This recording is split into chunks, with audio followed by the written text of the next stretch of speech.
മക്കളെ, നമുക്ക് ചുറ്റുമുള്ള വസ്തുക്കൾ നമുക്ക് ഖരം, ദ്രാവകം, വാതകം എന്നിങ്ങനെ തരംതിരിക്കാമെന്ന് നമുക്ക് എല്ലാവർക്കും അറിയാം അല്ലേ. ഇനി ഖരാവസ്ഥയിലുള്ള വസ്തുക്കളെ വാതകാവസ്ഥയിലേക്കും അല്ലെങ്കിൽ ഖരാവസ്ഥയിലുള്ള വസ്തുക്കളെ ദ്രാവകാവസ്ഥയിലേക്കും ദ്രാവകാവസ്ഥയിലുള്ളവരെ വാതകാവസ്ഥയിലേക്കും തിരിച്ച് വാതകാവസ്ഥയിലുള്ളവരെ ദ്രാവകത്തിലേക്കും അങ്ങനെ അങ്ങോട്ടും ഇങ്ങോട്ടും അവസ്ഥാ പരിവർത്തനം ചെയ്യാമെന്ന് നമുക്കറിയില്ലേ? അറിയാം. നമ്മുടെ ടെക്സ്റ്റ് ബുക്കിൽ ഇങ്ങനെ ഒരു ഫിഗർ കൊടുത്തിട്ടുണ്ട് അല്ലേ. അവിടെ എന്താ സംഭവിക്കുന്നത്? യെസ്, ദ്രാവകം അല്ലേ, ദ്രാവകമായിട്ടുള്ള ഒരു വെള്ളത്തെ എന്ത് ചെയ്യുന്നു? ദ്രാവകമായിട്ടുള്ള വെള്ളത്തെ എന്താ ചെയ്യുന്നത് മക്കളെ? യെസ്, ഈ വെള്ളം നമ്മൾ എന്ത് ചെയ്യുന്നു? ചൂടാക്കുന്ന സമയത്ത് അത് വാതകമായിട്ട് മാറുന്നു. അപ്പം നമ്മളിവിടെ ഉപയോഗിച്ച വാക്ക് എന്താണ്? ചൂടാക്കുക അല്ലെങ്കിൽ ഹീറ്റ് ചെയ്യുക. അപ്പം നമുക്കറിയാം, യെസ്, ലിക്വിഡ് ആക്കാൻ നമുക്ക് എന്ത് ചെയ്താൽ മതി? യെസ്, ലിക്വിഡ് ആയിട്ടുള്ള ഒരാളെ ലിക്വിഡ് ആയിട്ടുള്ള ഒരാളെ നമുക്ക് ഗ്യാസ് സ്റ്റേറ്റിലേക്ക് എത്തിക്കാൻ വേണ്ടി എന്ത് ചെയ്താൽ മതി? നമ്മൾ ചൂടാക്കിയാൽ മതി അല്ലേ. സോ ഈ അവസ്ഥാ പരിവർത്തനം, അവസ്ഥകളെ മാറ്റുന്നതിനെ കുറിച്ച് നമുക്ക് അറിയണം അല്ലേ. അപ്പോൾ അതെങ്ങനെ മാറ്റാം, എങ്ങനെ ചെയ്യാം, ആരൊക്കെ എന്തൊക്കെ ചെയ്താൽ ഏതൊക്കെ അവസ്ഥകളിലേക്ക് എത്തും നമുക്ക് നോക്കാം അല്ലേ. സോ നമുക്കറിയാം, നീരാവി എന്ന് പറഞ്ഞയാൾ നമ്മൾ ജലത്തെ ചൂടാക്കിയാൽ നീരാവിയാകും. നീരാവി തണുപ്പിച്ചാൽ തിരിച്ചെന്തായിട്ട് മാറും?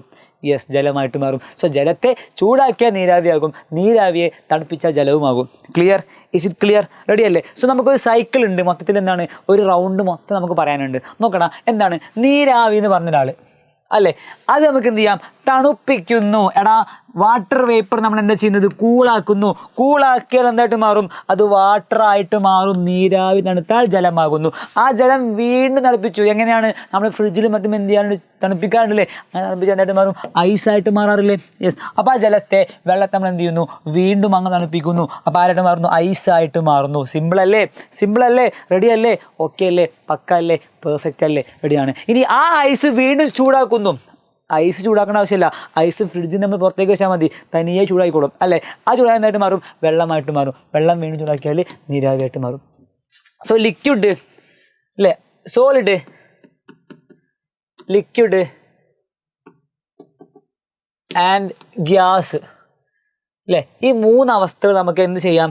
ചൂടാക്കിയും തണുപ്പിച്ചും അങ്ങോട്ടും ഇങ്ങോട്ടും മാറ്റാൻ പറ്റും. അഥവാ നമുക്ക് ഖരം, ദ്രാവകം ആൻഡ് വാതകം അല്ലേ, ഈ മൂന്ന് അവസ്ഥകളിൽ ആളുകൾ നമുക്ക് എന്ത് ചെയ്യാം? അങ്ങോട്ടും ഇങ്ങോട്ടും എക്സ്ചേഞ്ച് ചെയ്യാൻ പറ്റുമെന്നുള്ളത് മക്കൾ എന്ത് ചെയ്യുക? മനസ്സിലാക്കി വെച്ചോളാം.